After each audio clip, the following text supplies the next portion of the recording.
dramatic dance, contact improv, that kind of goes, that lends itself to other certain, Martin, your girlfriend is going to eventually wind up there. If that's not where you I met her. Yes, of course.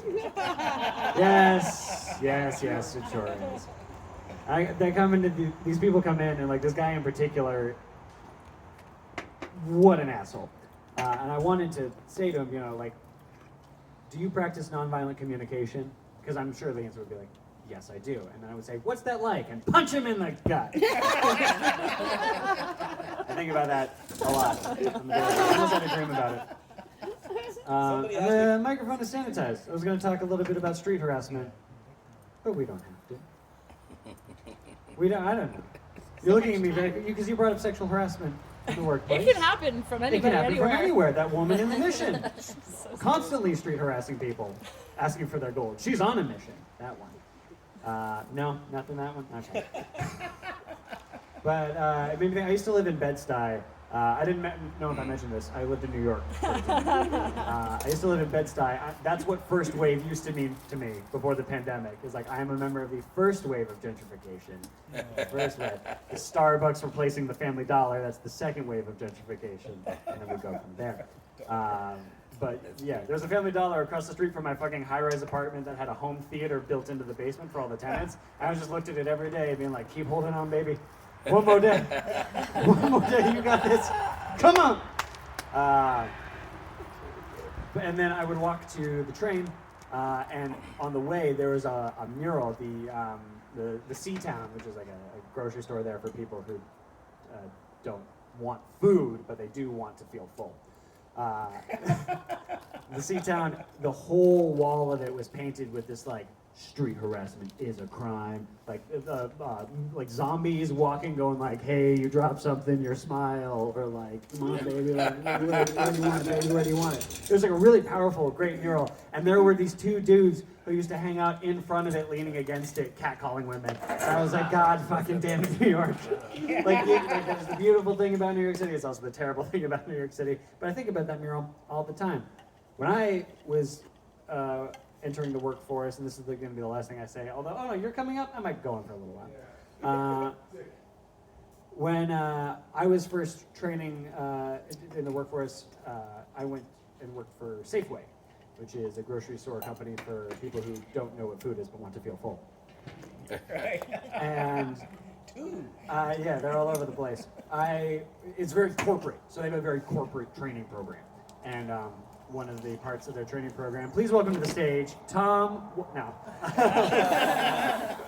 Part of the corporate training program was sexual harassment, but the good people at Safeway, for whatever reason, decided that whenever it was an example of sexual harassment, the footage would go black and white to show how serious it was, this sexual harassment.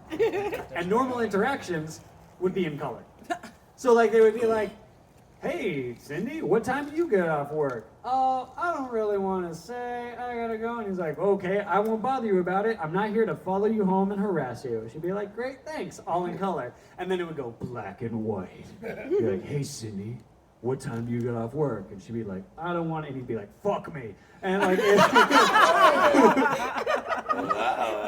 so that's how I always could tell if something was sexual harassment, is if it was black and white. And I think that's how Harvey Weinstein got away with everything as long as he did, because most of the films that he produced were in color.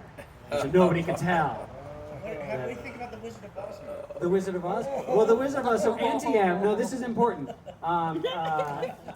Auntie M harassed on the daily. She's surrounded by blue-collar working-class men. They're trying to get this farm together. She inherited the farm, and so, she's limited by her age and her mobility. Her only progeny is her niece. Judy Garland's not going out into the field and plucking beets or whatever they grew.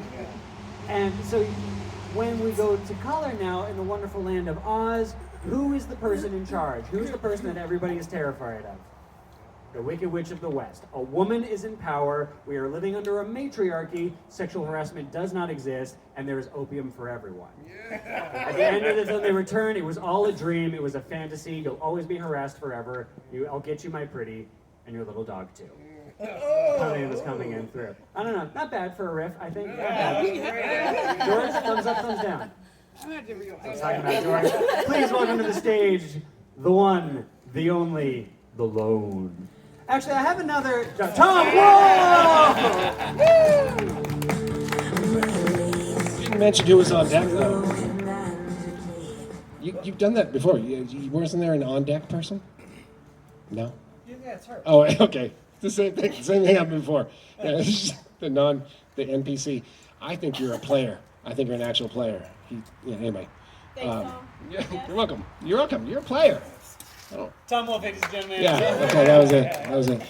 I'm not going to take my jokes to you, sir. I respect you. I'm not going to take my jokes to you. I think that was a cheap shot that everybody else went for. I'm going to go for some expensive shots. Some money shots. Oh yeah, you got him. You got him. Thank you. I like it. I like the heckling when it's useful. Useful. I've been told one of the criticisms that I've gotten with doing stand-up is that I tend to mumble. I didn't know that. I didn't know that until I watched the video, and I'm a little bit of a mumbler, but I don't think I'm that much of a mumbler. I think I bring. Look at that. That was a pregnant pause. That was dramatic. I worked with that shit. I've been told that I mumble a lot, as if I was trying to describe, being on the outskirts of the edge of the desert, and the drugs began to take hold. I think I enunciate more than that. But enunciation has got me. That's why I started doing my very shitty impressions of Tracy Morgan, because he's a very good enunciator. And so I have some songs that he. No Tracy Morgan tonight. I'm not saying. Okay, you're looking at me like, okay. I'm excited to see where this goes. Yeah, where this is gonna go. I want to see him doing dramatic readings of popular songs throughout history, popular culture. For instance, yeah, I drank a little too much. Shut up. One pill makes you larger, and one pill makes you small. Please allow me to introduce myself. I'm a man of wealth and taste. But apparently I'm a bit of a mumbler. I'm like if Boomhauer were the front man of Nirvana. For instance. Okay, here we go. Experiment. This is a workout room, so I'm experimenting. I'm talking about dang old load up on guns and bring your friends. I was talking to fun to lose and to pretend, and she's talking about some old overboard self-assured. I was talking about like, oh no, I know dirty word, man. Like, mulatto, and albino, and a mosquito, my libido. I was talking about dang old a denial, man.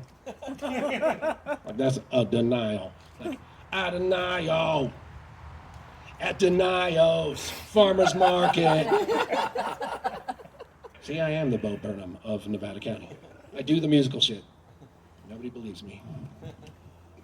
I'm the next generation Bo Burnham because I'm 20 years older than you. So I'm going to be the next iteration.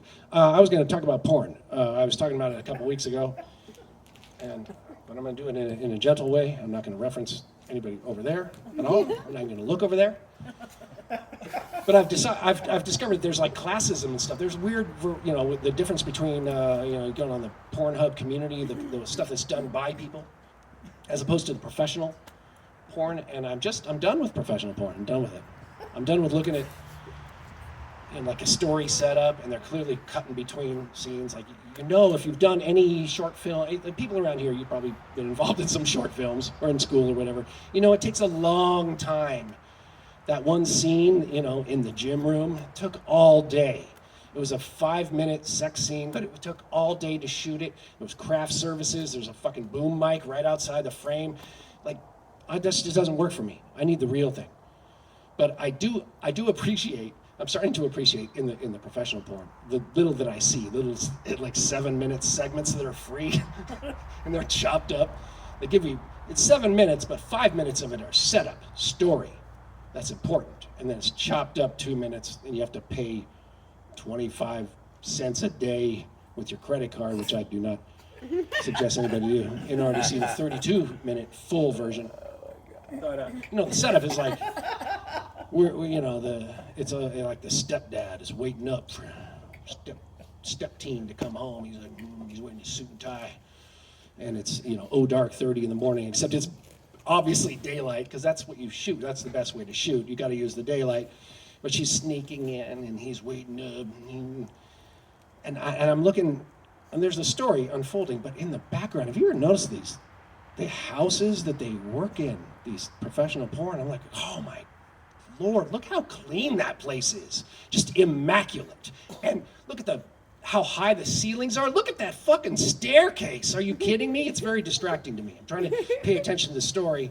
And I'm like, how are these people living so much better than I am? Look at this. And then, there's shenanigans going on in the kitchen. They're playing footsie and getting gropey. And I'm looking at look at that goddamn stainless steel stove. That is beautiful. If that was my house, I would have they better not fuck on that stove. I would have a no fucking on the stove rule. I would put it on that stainless steel, beautiful fridge, like the double door fridge. That would be off the table. And by a table, I mean, no, not on the table either. That is mahogany. Out of the kitchen. Just get out of the kitchen entirely. There's all these other rooms. We can, there's a living, not on that couch though, that beautiful sectional. You see that stain? That's not coming out. Just get the fuck out of my house entirely. Let's just do your porn somewhere else. I don't know. I'm not down with that. But, there's the storyline that helps to build the tension. And, she's sneaking into the house and, what are you doing coming in at this hour? And she's, well, I just trying to learn some things because, the girls at school are making fun of me because I've never given a BJ. And he's like, well, let's go talk about that in the other room. Wah, wah, wah. Let me just address the term BJ. Sorry about this. I don't like it, not just because it's a dumb acronym or letters BJ, but I don't like the term itself. You know what I'm talking about? Yes. Oh, it's very quiet in here. It's two words become one. I don't care for it. I think for two reasons. First off, blow. Please, come on. It's 180 degrees wrong. Correct? It's the wrong direction. Where did that come from? Blow? You are doing it wrong, sir or ma'am. You are doing it wrong. Also, job. Really? Is that how you see this? Does this work for you? I think of it as an avocation. I think you should bring more enthusiasm. You should be into it. No, I just want you to know I'm not paying you for this. This is your job. Anyway, side note. Back to the little porn segment, the free version that I see. So it's all talking about, and all of a sudden it cuts to them and they're already in the act. Like, way into the act. Like, whoa, I thought there was going to be a BJ involved. Why are we doing this? They artlessly cut it up so that you will want to see the full version, 32-minute version at taboobusters.com or whatever. And here's the thing that I try to suspend disbelief. As a fellow artist, actor, and a storyteller, I'm trying to be there with it. And then she's always like, she just turned 18. She just turned 18. They can't say she's 17. She just turned 18. She's so innocent. And then all of a sudden we see them naked, and she's got like fire snake. They're both tatted the fuck up. All just tatted all over. She's got fiery snakes up her leg. She's got a Hello Kitty tramp stamp. She's got like it looks like Pikachu getting shoved up Charmander somewhere up in here, because it's millennial stuff. And the stepdad looks kind of like he's about roughly the same age as her. She's about 23 or 24. And he was all laced up, and now he's got neck tattoos. He looks like he's done time. Just tatted all up, and I just think that is not. Come on, commit to the reality of what you're doing. There's too much of that.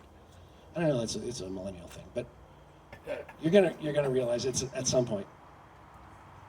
There's going to be a generation coming up who's going to look at tattooed flesh with your Celtic knotwork and your vague Asian writing and what all, and the Disney characters and whatever.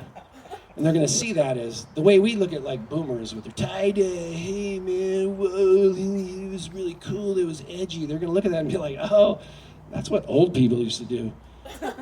Old people were really into getting tattoos because they're, and they thought they were unique, but they all did it. Us all just tatted all up. And it's getting old now. They're kind of sagging and it's weird, but it will date you. It will date you. So that's fun.